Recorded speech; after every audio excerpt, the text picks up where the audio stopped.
गीता के छठे अध्याय में, सिक्स चैप्टर में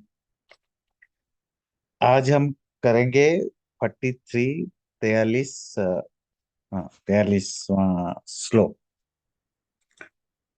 अभी तक जो जाना कि अर्जुन कृष्ण से पूछते हैं कि जो लोग योग मार्ग में किसी कारण से डेविएटेड होते हैं, भटक जाते हैं, या योग की सिद्धि होने से पहले ही उनका मृत्यु हो जाता है, या इस तरह के कोई भी कारण जिसके कारण स्पिरिचुअल प्रैक्टिस, अध्यात्म साधना उनकी पूरी नहीं हो पाती है और उनका मृत्यु हो जाता है, उनकी क्या दशा होगी। कहीं ऐसा तो नहीं वो कटे हुए बादल की तरह, टूटे हुए बादल की तरह वैसे ही खाली रह जाएंगे, किसी काम का नहीं, ना बरसने के काम में ना किसी काम में। तो कृष्ण ने उत्तर में जो तीन चार श्लोक दिया कि जो पहली चीज है कर्म सिद्धांत, जो कल्याणकृत अच्छा कर्म करने वाला व्यक्ति, उसका तो कभी कोई नुकसान हो ही नहीं सकता, विनाश हो ही नहीं सकता। दूसरा, ऐसा व्यक्ति जो किसी कारण से योग या स्पिरिचुअल प्रैक्टिस पूरा नहीं कर पाया और उसकी शरीर छूट जाता है, तो वो पुण्यकृत, है ना, पुण्यात्मा, पुण्य करने वाले लोगों के घर में पैदा होता है, या श्रीमता धनी लोगों के घर में पैदा होता है, या शुचि पवित्र पेवस लोगों के घर में पैदा होता है। और नंबर टू, और उससे भी बेटर, जो बहुत ज्यादा साधना किए हुए होते हैं, वो ज्ञानी और योगियों के घर में पैदा होते हैं। और किसी ज्ञानी मतलब जो ब्रह्म ज्ञानी है, किसी ब्रह्म ज्ञानी या योगी के घर में जन्म होना, ये सबसे दुर्लभ दुर्लभ तरह, ना रेयरेस्ट जन्म होता है।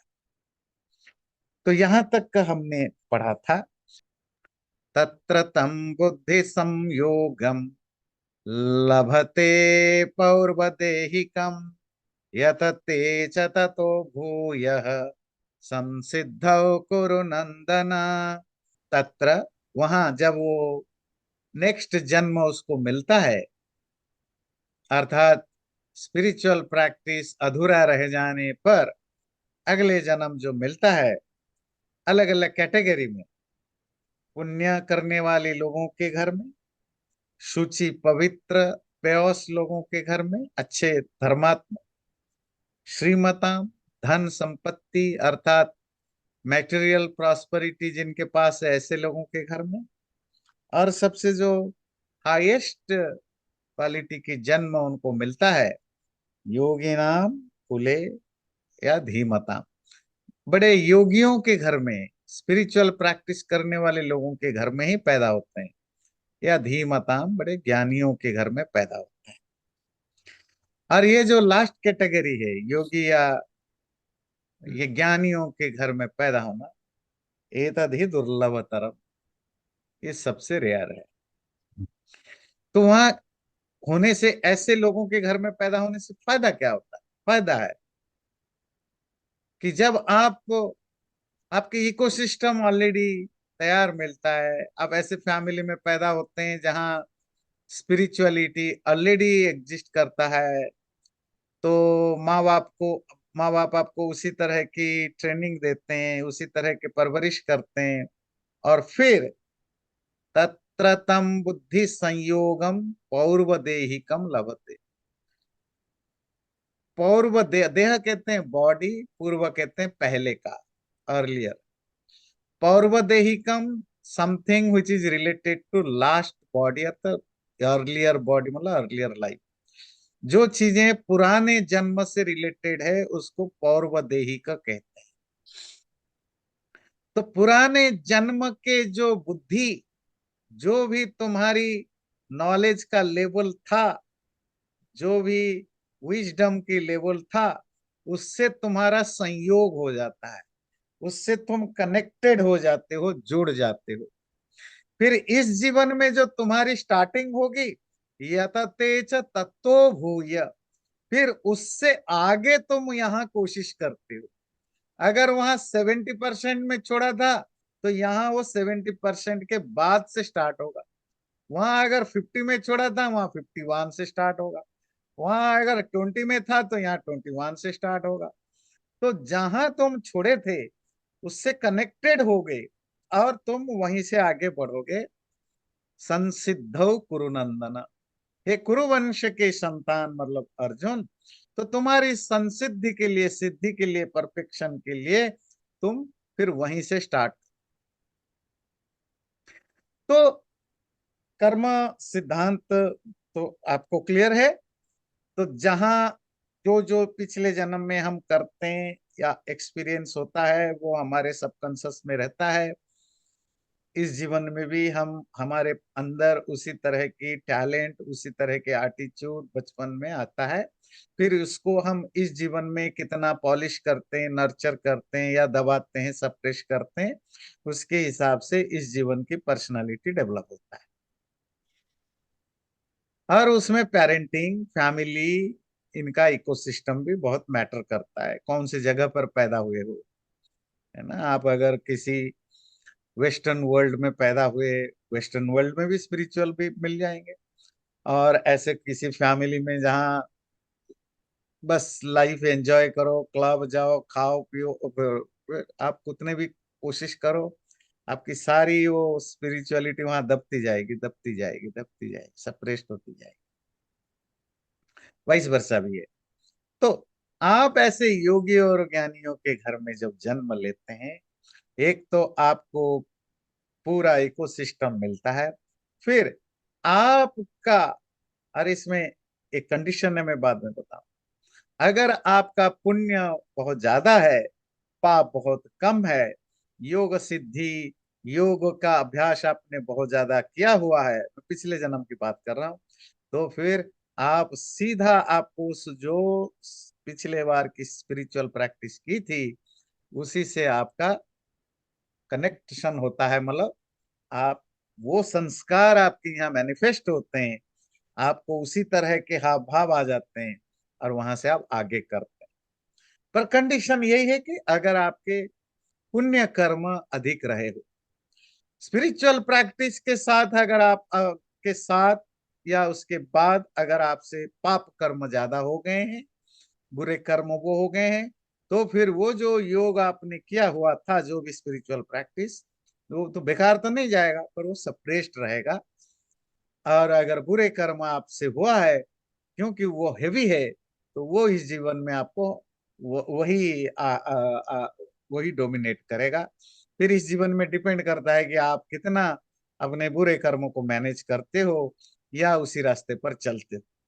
तो पाप पुण्य का फर्क रहेगा।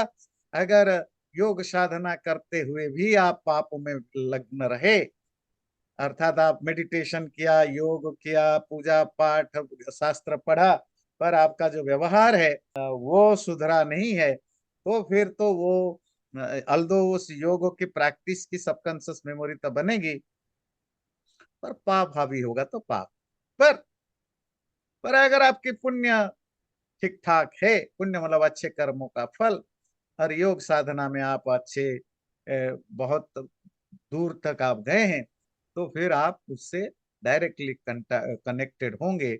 और इस जीवन में वहीं से आपकी स्टार्टिंग होगी, वहीं से यात्रा या वहीं से अभ्यास शुरू होगा। पूर्वाभ्यासेन तेनैव ह्रियते ह्यवशोऽपि सः जिज्ञासुरपि योगस्य शब्द ब्रह्माति वर्तते। ये जो पिछले जन्म में जो आपने अभ्यास किया था, पूर्व अभ्यास, जो पहले की जो आपकी प्रैक्टिस थी, प्रीवियस प्रैक्टिस, उसी के द्वारा इस जीवन में तुम्हारा मन जबरदस्ती खींच लिया जाएगा फोर्सफुली अट्रैक्टेड, खींच लिया जाएगा, मतलब अट्रैक्टेड हो जाएगा।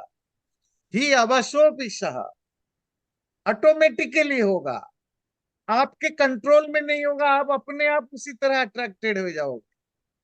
जिज्ञासुरपि योगस्य, इवन जो योग का जिज्ञासु है, क्यूरियस है, जानने की इच्छा रखता है, वो तक भी शब्द ब्रह्माति वर्तते, वो भी शब्द ब्रह्म शब्द कहते हैं, वर्ड शब्द ब्रह्म कहते हैं, वेद वाक्य है ना, वेद के जो वाक्य हैं, मंत्र हैं, उनको सरपास कर जाता है, ट्रांसेंडेड कर जाता है।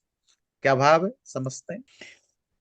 तो जैसे अभी पिछले मंत्र श्लोक के में समझा, पिछले जीवन में जो हमारा योग साधना हुई थी, वो अगर स्ट्रांग हो, अर्थात काफी ज्यादा किया हुआ हो, उसके कंपैरिजन गलत काम या मैटेरियल एंजॉयमेंट कम हुआ हो, तो इस जीवन में आपका मन अपने आप उस स्पिरिचुअलिटी की ओर खींचता जाएगा। अवशोपी, वश कहते हैं कंट्रोल, अवश मतलब आपको अपने ऊपर कंट्रोल ही नहीं रहेगा, आप अपने आप उस तरफ खींचते जाओगे। अवशोपी, इसका वो उल्टा भी है, मतलब सपोज हम मैटेरियल लाइफ में बहुत ज्यादा इन्वॉल्व रहे, तो इस जीवन में भी यही है, हम चाहे ना चाहे उधर ही खींचते जाते हैं। आम लोगों की यही लाइफ है ना, मैटेरियल लाइफ को एंजॉय करते हैं और उसी में डूबे रहते हैं, तो अगले जीवन में भी फिर उधर ही अट्रैक्टेड होता है। कभी कभी हम कोशिश करते हैं, नहीं मुझे ये नहीं करना, मुझे व्रत करना, मुझे संकल्प करना, मुझे ब्रह्मचर्य पालना, होता नहीं है, फिर भाग जाता है मन। क्यों? उस, एक तो पिछले जन्म का संस्कार वो स्ट्रांग है, वो खींचता है, या तो इस जीवन में आपका डिटर्मिनेशन बहुत हाई हो, आपका व्रत बहुत तगड़ा हो, बहुत कठोर व्रत लेकर चले, तब तो होगा, नहीं तो वो डोमिनेट करेगा। देखिए लाइफ में दो चीजें आप ध्यान से हमेशा याद रखें। हिंदू फिलोसफी के हिसाब से लाइफ में कॉन्स्टेंटली स्ट्रगल चल रहा है, बहुत सारे स्ट्रगल है, उनमें से एक बैटल, एक युद्ध चलता है प्रारब्ध और क्रियमाण कर्मों का। हर फल जो हम भोगते हैं, या तो प्रारब्ध के कारण या क्रियमाण, प्रारब्ध मतलब पिछले कर्मों के कारण, या अभी जो कर रहे हैं, और उसमें कांस्टेंट बैटल चलता है। बैटल क्यों चलता है? उस पर्टिकुलर मूवमेंट में प्रारब्ध हावी है, ये अभी का कर्म हावी। हावी मतलब कौन ज्यादा वजन रखता है, कौन ज्यादा हेवी होता है ना? नहीं, तो जो हेवियर होगा वो उस पर्टिकुलर टाइम में डोमिनेट करेगा। तो अभी जो मैंने, सपोज मेरा पुराना कर्म का फल हेवी है अभी के कर्म के कंपैरिजन, तो अभी वही रिजल्ट मिलेगा। तो अभी का कर्म वो सप्रेस्ड हो गया, खत्म नहीं होता है, वो सप्रेस्ड हुआ। सप्रेस्ड होकर क्या होगा? वो अपना जैसा दूसरा कर्म जब मिलेगा, तो 2 4 5 7 10 मिलके, जैसे एक हाथी होता है, और एक हाथी हजार हजार पाउंड का होता है, और उसके बगल में आप कुत्ता बिल्ली बाघ, अभी अकेले तो नहीं कर सकते, पर हो सकता है आप 200 300 कुत्ते को एक तरफ रख दो, एक तरफ ये हाथी रख दो, तब बराबर हो जाएंगे ना। मतलब अब छोटी छोटी चीजों का एक ग्रुप भी, जब सिमिलर ग्रुप, सिमिलर कर्मों के संस्कार के ग्रुप इकट्ठा हो जाते हैं, वो हेवी हो जाते हैं, कहीं प्रारब्ध उसके सामने कमजोर पड़ता है, तो फिर वो काम करते हैं। तो एक अलग चीज है कर्म कैसे फंक्शन करता है, जब आप अगर इस पर पूछेंगे, आपको कोई डाउट हो तो अलग डिस्कशन करेंगे। पर जो आपको अभी समझना है, नॉर्मली हमारे लाइफ में कॉन्स्टेंटली हर मोमेंट हर क्षण प्रारब्ध और क्रियमाण, क्रियमाण वाला अभी के कर्मों के फलों का एक संघर्ष चलता रहता है। जो ज्यादा पावरफुल होता है उसी की चलती है आपको वही रिजल्ट मिलता है, बाकी पड़ा रहता है। स्पिरिचुअल योग साधना अगर बीच में छूट गया है, अगले जन्म में भी यही है।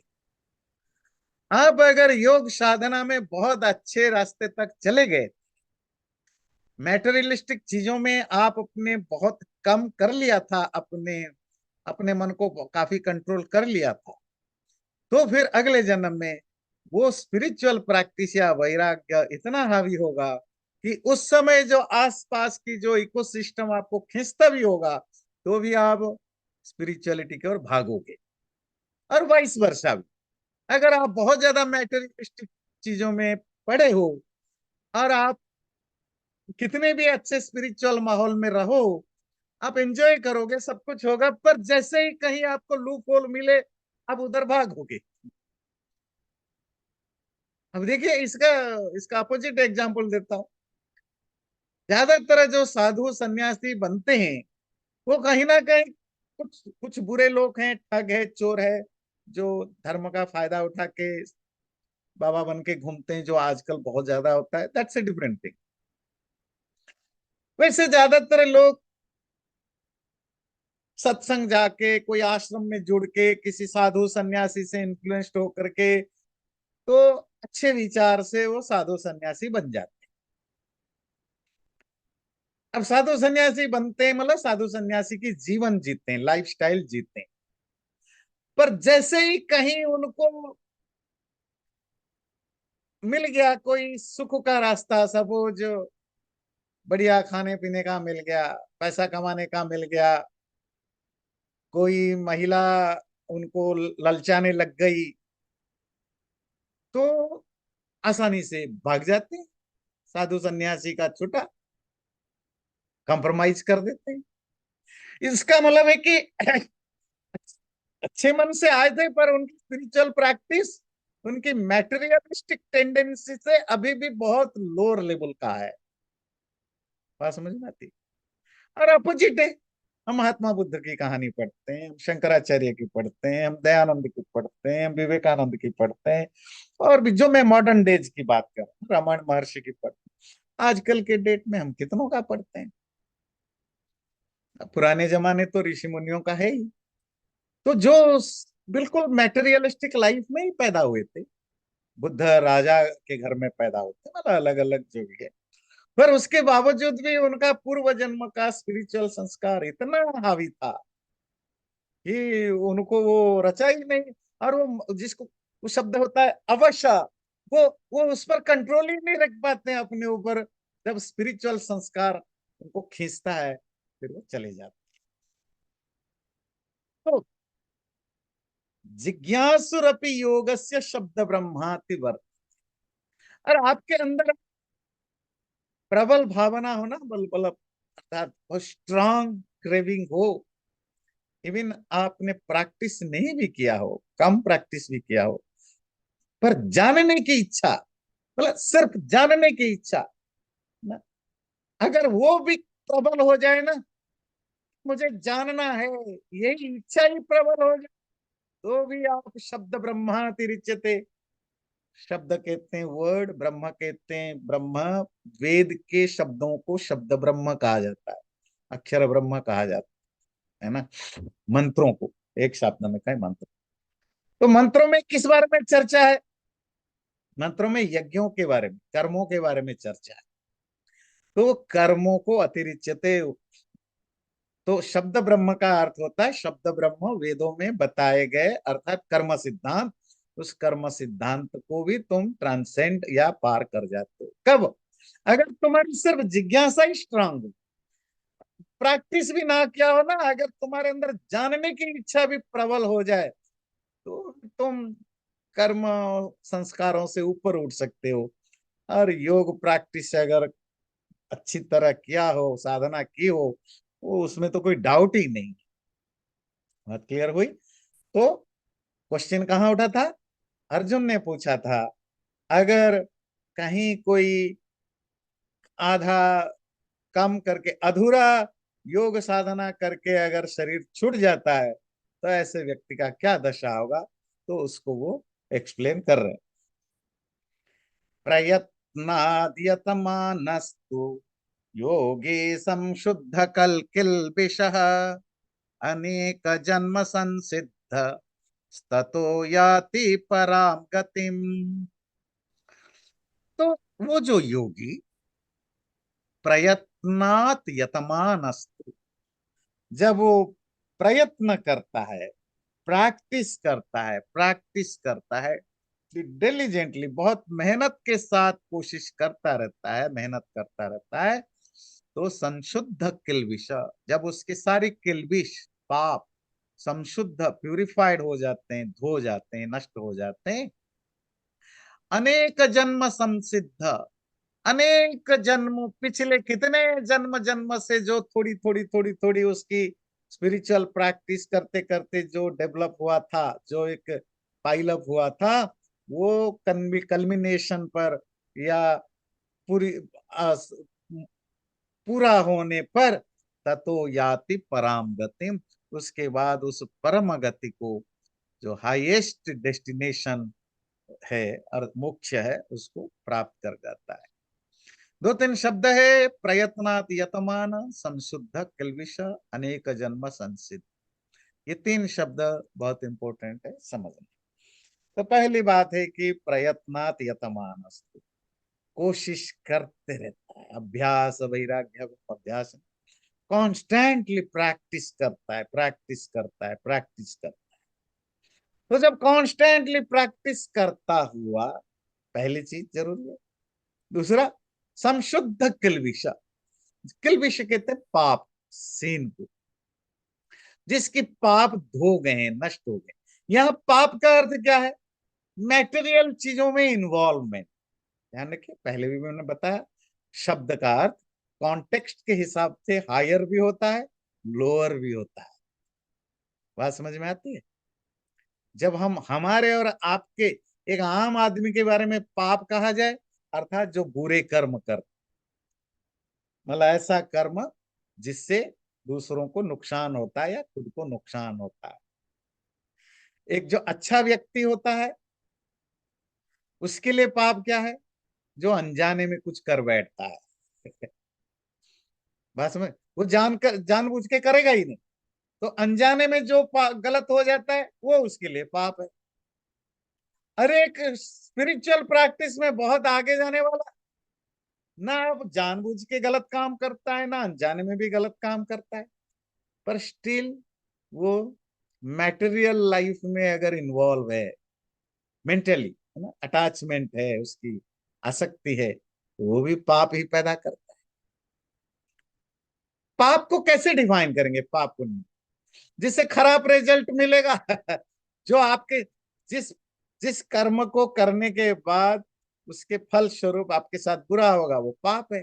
जो अच्छा होगा वो पुण्य है।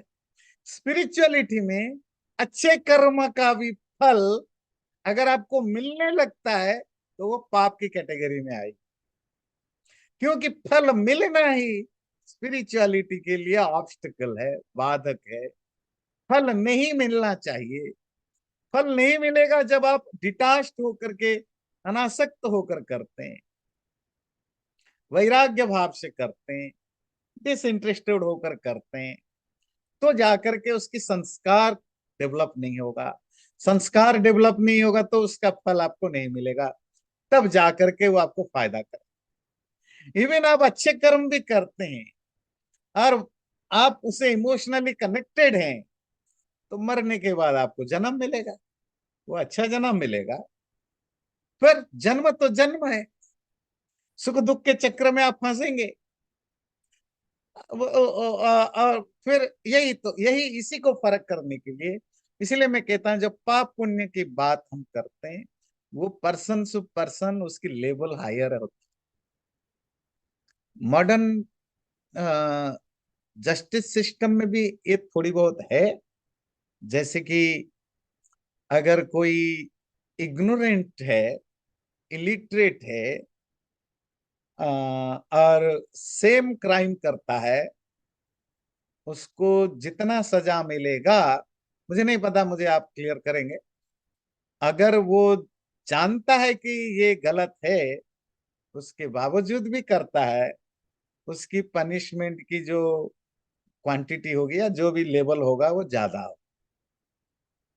तो मेरा कहने का मतलब है कि व्यक्ति का लेवल जैसे जैसे बढ़ता जाएगा, उसकी पाप पुण्य की डेफिनेशन बदलता जाएगा।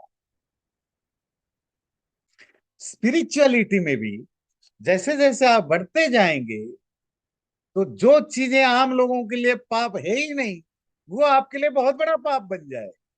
ना कोई गलत काम कर रहे हैं, ना लालच कर रहे हैं, कुछ भी नहीं, कोई भी ऐसी गलत चीज आप नहीं कर रहे हैं जिसको आम लोगों में पाप माना जाता है।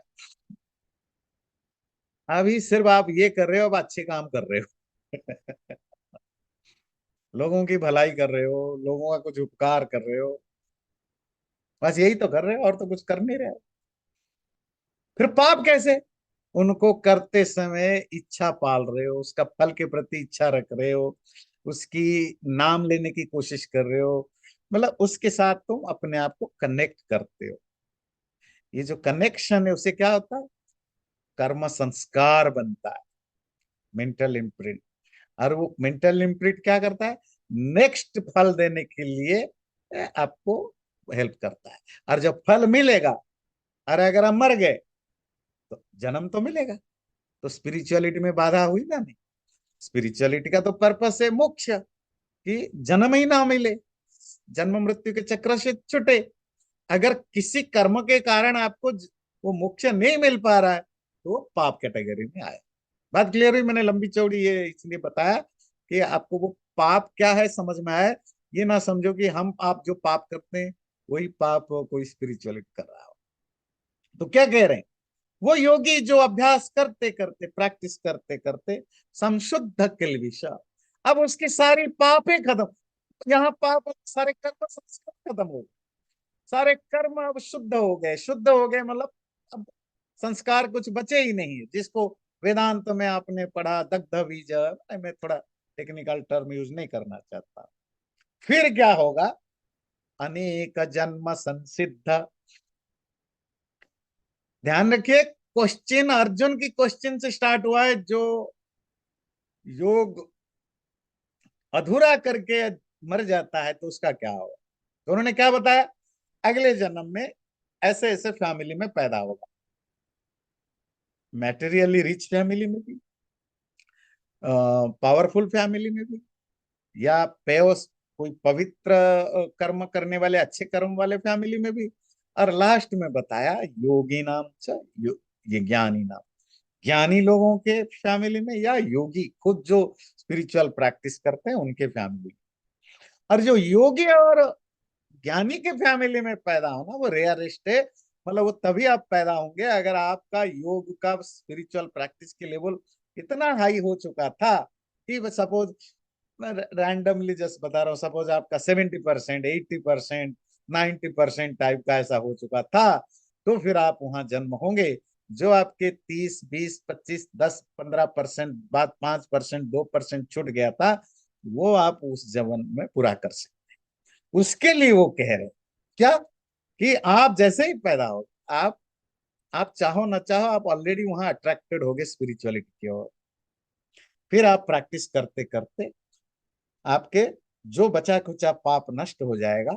फिर अनेक जन्म संसिद्ध, कितने पुराने जन्म से, जो आप सपोज 3 जन्मों से, 4 जन्मों से, 1 जन्म से, 10 जन्मों से आप स्पिरिचुअल प्रैक्टिस करते आ रहे थे, करते आ रहे थे, अचीव नहीं हो रहा था, और वो कोई खरा खत्म नहीं हुआ। जब वो 100 वाला टारगेट आप छू लोगे, तो वो सारे पुराने जन्मों की जो साधना आपने की थी, उन सबका मिला जुला हो करके जो बचा कुचा इस जीवन में और रह गया होगा, उसको करने के बाद जब वो टारगेट नंबर आपने अचीव कर लिया, मैं थोड़ा आज की भाषा में कह रहा हूँ, कोई नंबर नहीं, टारगेट आपने छू लिया, तो फिर आप अचीवर हो गए, संसिद्ध। ततो याति पराम गति। फिर उसके बाद आप उस परम गति, गति डेस्टिनेशन है ना, आप उस सुप्रीम डेस्टिनेशन को याति, पा जाते। सुप्रीम डेस्टिनेशन क्या है? मोक्ष, मुक्ति है ना, शरीर जन्म मृत्यु के चक्र से छुटकारा पाना, या परमानंद को पाना, जो आप वेदांत में पढ़ चुके हैं, इसको आप पा जाओगे। ठीक है?